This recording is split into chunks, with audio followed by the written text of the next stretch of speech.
Bonjour, nous revoici pour une nouvelle vidéo. Le sujet de cette vidéo est le temple maçonnique. Nous avons vu déjà la semaine dernière, la dernière vidéo, c'était le temple intérieur, et nous allons pouvoir faire le distinguo. Je disais qu'il y avait des similitudes entre les deux temples, mais que, en fait, ils étaient totalement différents. Non, il y a des similitudes, mais ce sont à deux niveaux de fractalité différents.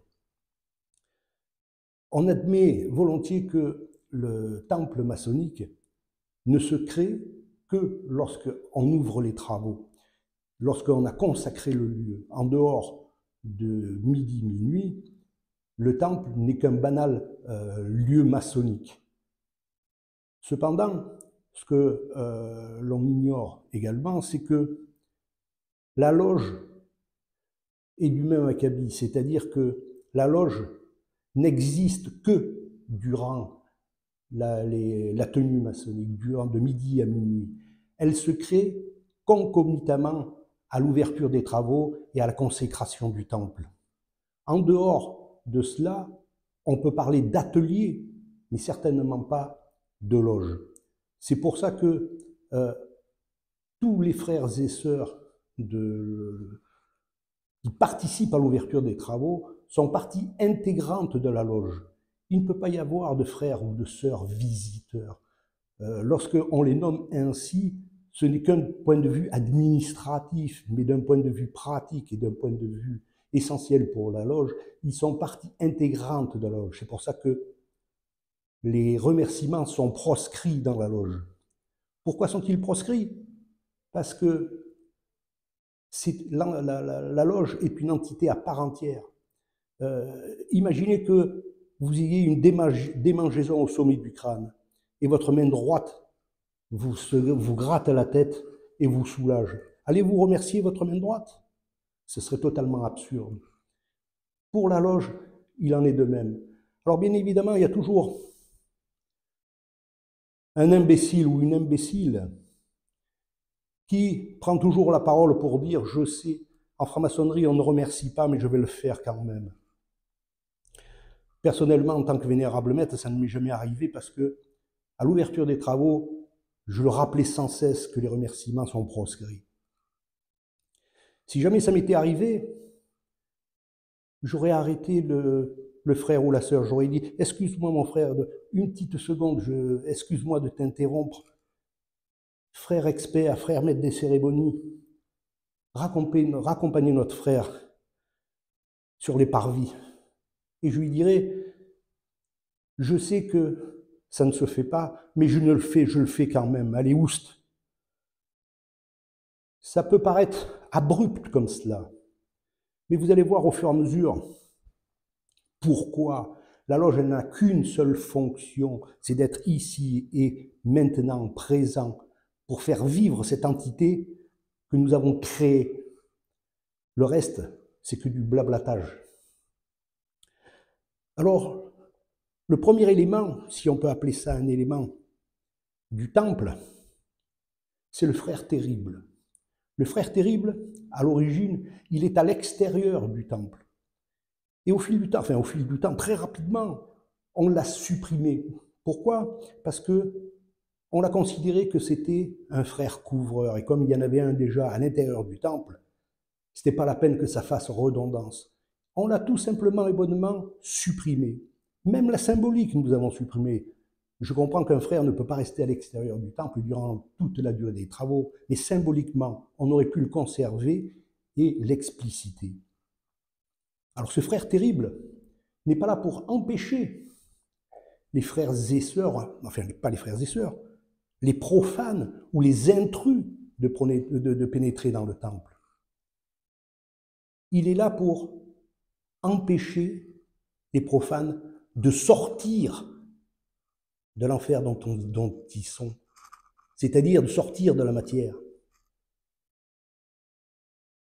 Dans le temple, tous les participants n'ont plus de forme, symboliquement. C'est pour ça que le maçon, ou tout au moins l'impétrant, a signé son testament philosophique, parce qu'il est censé mourir, c'est-à-dire le personnage, la persona est mort. Et ce n'est pas lui qui pénètre dans le temple.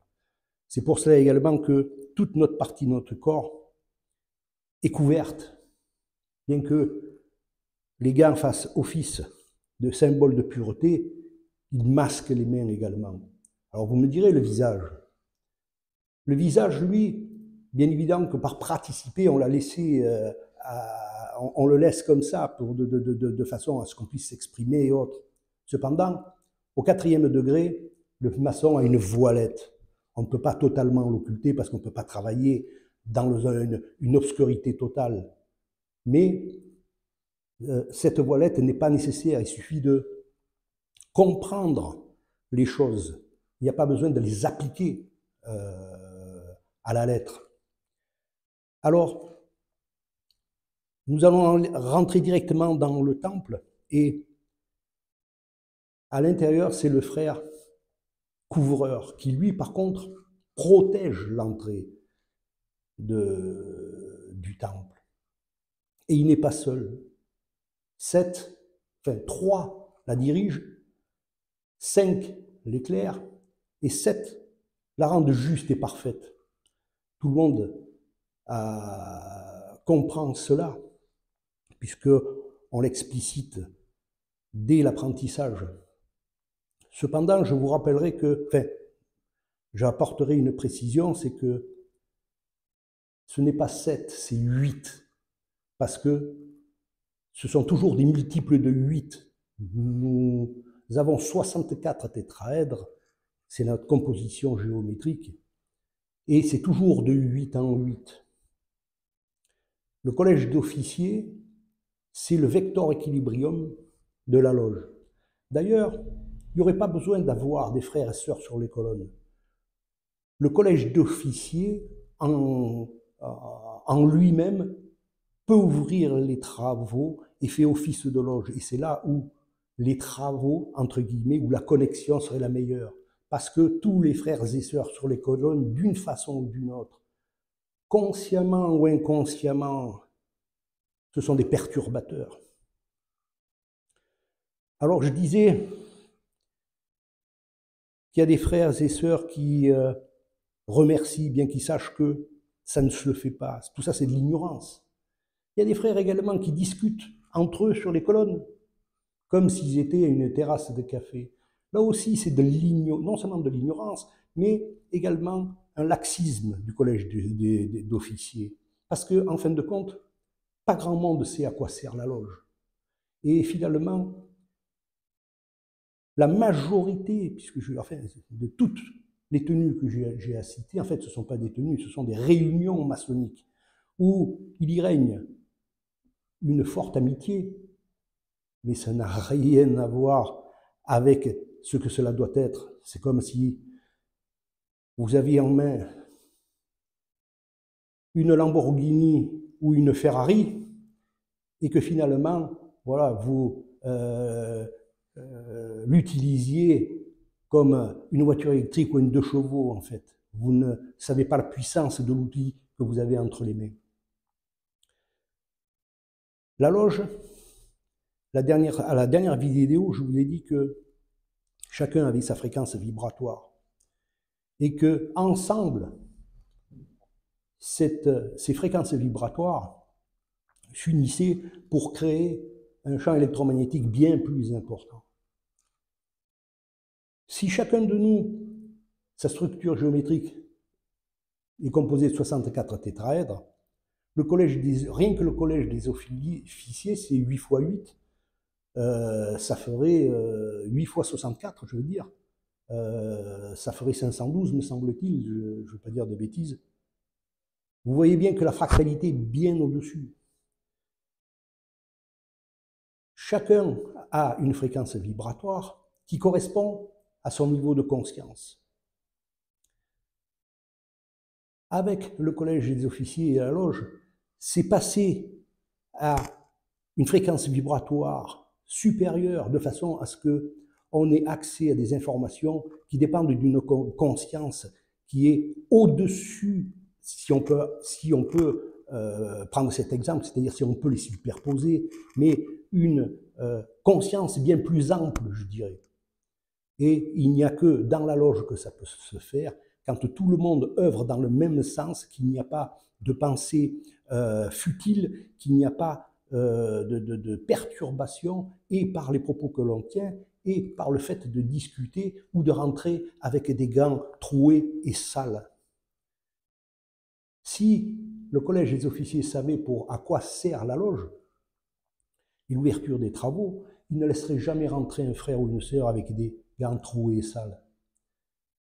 Si le frère expert savait à quoi sert la loge, il ne tolérerait jamais que deux frères discutent l'un à côté de l'autre pendant que les travaux de loge se déroulent. Tout cela, voilà, on entend du bruit, vous voyez que les conditions ne sont pas aptes, mais on fait quand même avec les moyens du bord. Alors, ce n'est pas la peine de nous dire que, ensuite, que le son est exécrable, comme on m'a dit pour la première vidéo. Quoi qu'il en soit, voilà. La loge, elle, une fois qu'elle se crée, elle devient une entité à part entière. Et cette entité peut se connecter. Elle se connecte à quoi? Au champ morphogénétique, qui est directement lié à la franc-maçonnerie. Ce sont les frères et sœurs qui sont passés à l'Orient éternel, qui sont de l'autre côté du miroir et qui ne peuvent plus rien faire. Ils ne peuvent qu'attendre maintenant pour revenir rejouer l'histoire. Cependant, ils peuvent nous aider. Ils peuvent nous aider, mais ils ne le font pas en nous imposant leur volonté. C'est à nous à créer les conditions de façon à ce que cette connexion puisse se faire. Auquel cas, des grâces se font. Nous avons, en augmentant chaque élément de la loge, augmente son champ de conscience. Et auquel cas, il a accès intuitivement à des informations dont il n'avait pas accès auparavant. Et c'est à partir de ces informations qu'il peut alors proposer de faire une planche, de façon à pouvoir partager le fruit de son intuition avec les autres membres et les frères et sœurs de l'atelier. C'est ce type de planche qui est nécessaire, c'est-à-dire ce sont des témoignages et non pas, comme l'on voit souvent, des planches qui sont reprises d'un ouvrage à l'autre, des planches sur le fil à plomb, qui n'existent pas, c'est une aberration. Chacun reprend la doxa, une doxa humaine, maçonnique, qui est aberrante. Ou des planches sur le pavé mosaïque, mais c'est du cuit, du recuit. Tout cela ne fait qu'augmenter l'orgueil et l'ego des frères et sœurs qui présentent ce genre de travail. Je vais vous faire part de mon propre témoignage. Un jour que j'étais en tenue, j'étais vénérable maître, c'est moi qui présidais la tenue, et nous avions une sœur, une nouvelle sœur apprentie, entre les colonnes, qui nous faisait part de ses impressions d'initiation. Il s'est passé que tous les spots de la colonne du Nord, il devait avoir 8 ou 10 spots, ont baissé en intensité jusqu'à pratiquement s'éteindre. Puis, ils se sont rallumés peu à peu, jusqu'à s'allumer totalement comme initialement. 2 secondes après, le même phénomène s'est produit sur la colonne du Midi. Tous les spots ont baissé en intensité, puis se sont rallumés. Et 2 secondes après, ça a été la colonne du milieu. Tous les spots se sont pratiquement éteints et se sont rallumés. J'ai vécu cela une seule fois. La présence invisible, on va l'appeler comme ça pour ne pas brusquer les esprits. Au point que, quand notre sœur a fini ses impressions d'initiation, je me suis permis de dire, s'il fallait douter que la lumière soit parmi nous, aujourd'hui, on ne peut plus en douter.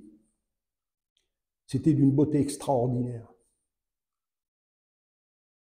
Cependant, un frère sur les colonnes qui a demandé la parole, et je la lui ai accordée, parce que je pensais qu'il était dans l'émotion également, et que cette émotion positive de ce qui venait de nous arriver, a pris la parole pour me dire que une planche d'apprenti ne se commentait pas.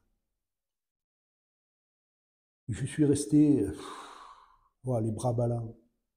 Non seulement ce frère avait dû avoir les yeux fermés durant tout le déroulé de la planche, mais en plus de ça, il prenait la parole pour faire une critique qui n'avait pas lieu, comme si je ne savais pas que la planche d'apprenti ne se commente pas. Et si elle ne se commente pas, c'est qu'il y a une raison. Et cette raison, le frère qui m'avait apostrophé ne la savait certainement pas. Et beaucoup de personnes ne savent certainement pas pourquoi on ne commente pas une planche d'apprenti. Quoi qu'il en soit,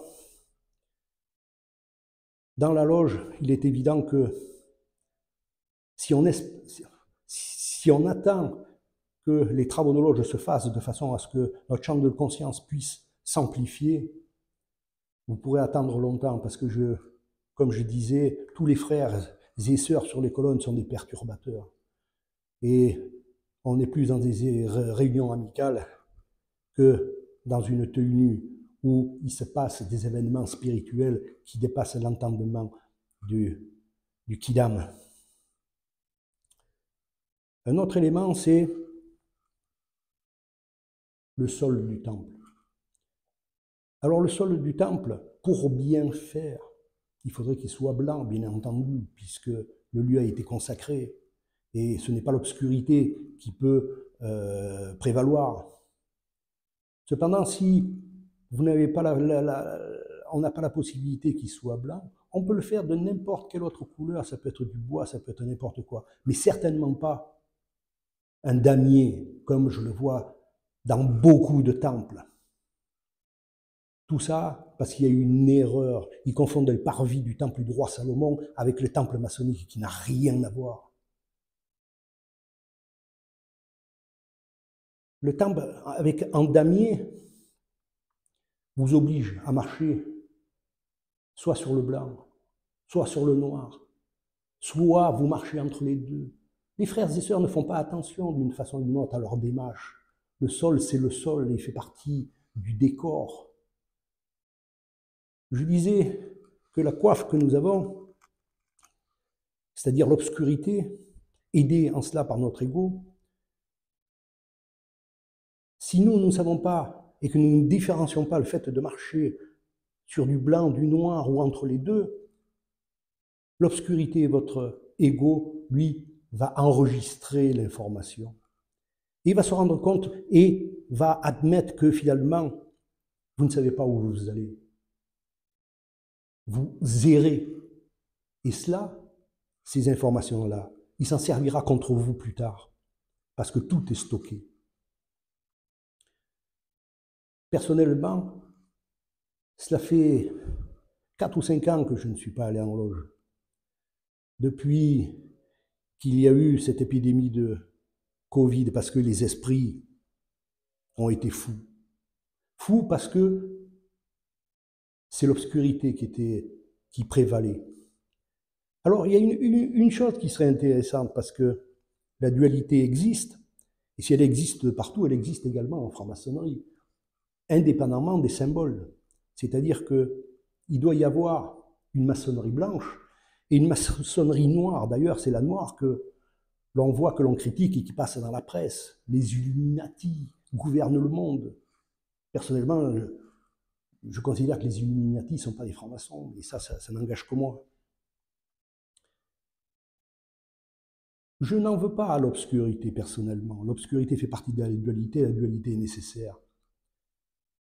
En outre, l'obscurité fait très bien son travail. Elle fait ce pourquoi elle est là. La lumière fait également son travail. Cependant, il y a très peu de personnes qui sont et qui œuvrent réellement pour la lumière. La plupart sont des personnes qui sont censées œuvrer pour la lumière et qui œuvrent pour l'obscurité. Ces gens-là, pour moi, ce sont eux les traîtres. Ce n'est pas l'obscurité, c'est eux.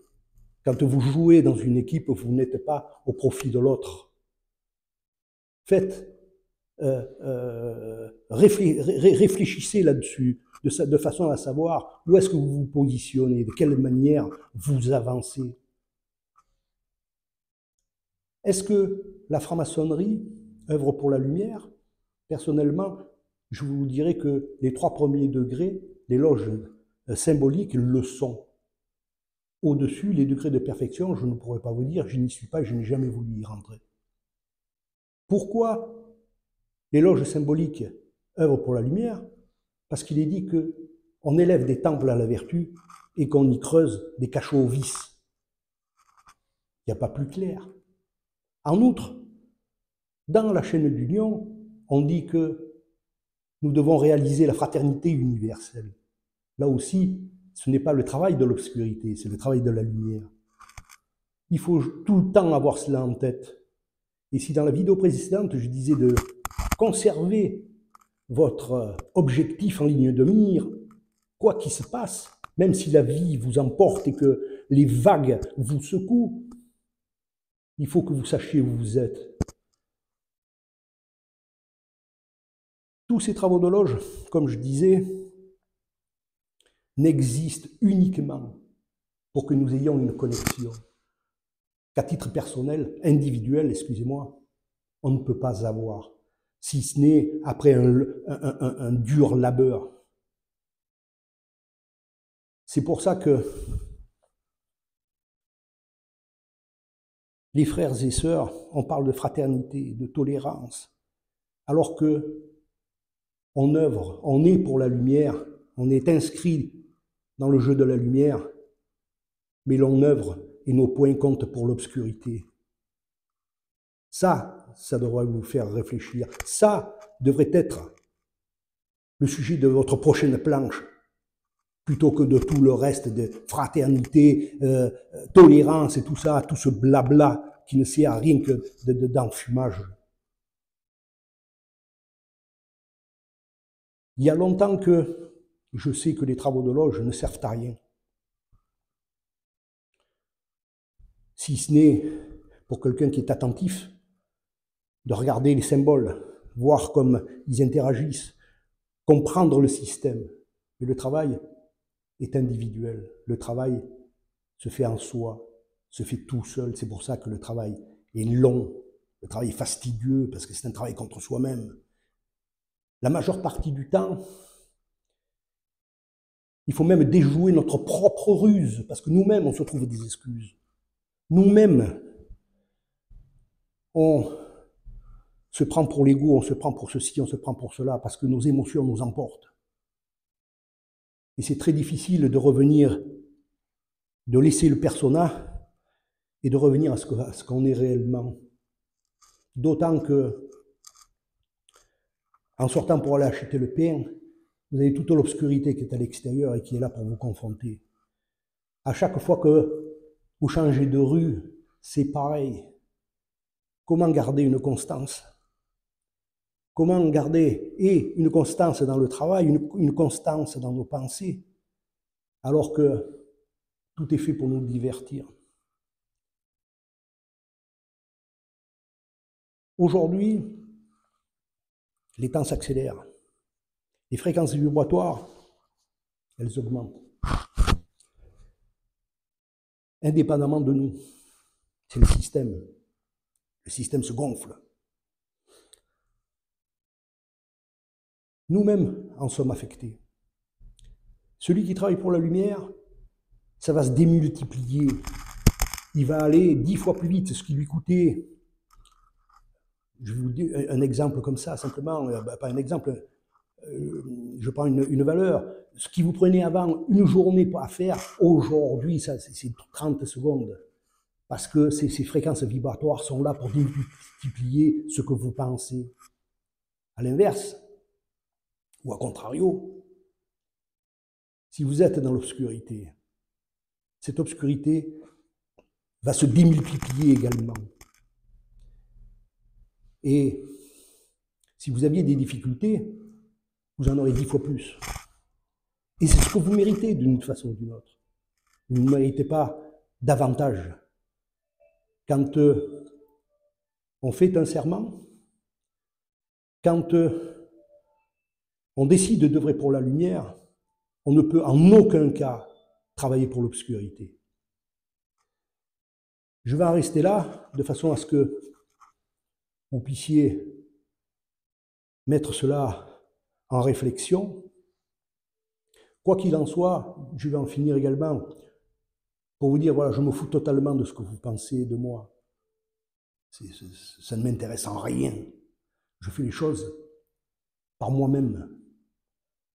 Là, je le fais pourquoi je remets le métier à l'ouvrage et que je dois partager, parce que ça fait partie de mon chemin. C'est-à-dire que il faut que je me déleste pour que je sois plus léger, si je veux porter autre chose que de porter des enclumes. Il y a guère de temps maintenant. Profitez de ce qui vient. Réfléchissez, choisissez votre camp et œuvrez dans l'intégrité. La prochaine vidéo que je ferai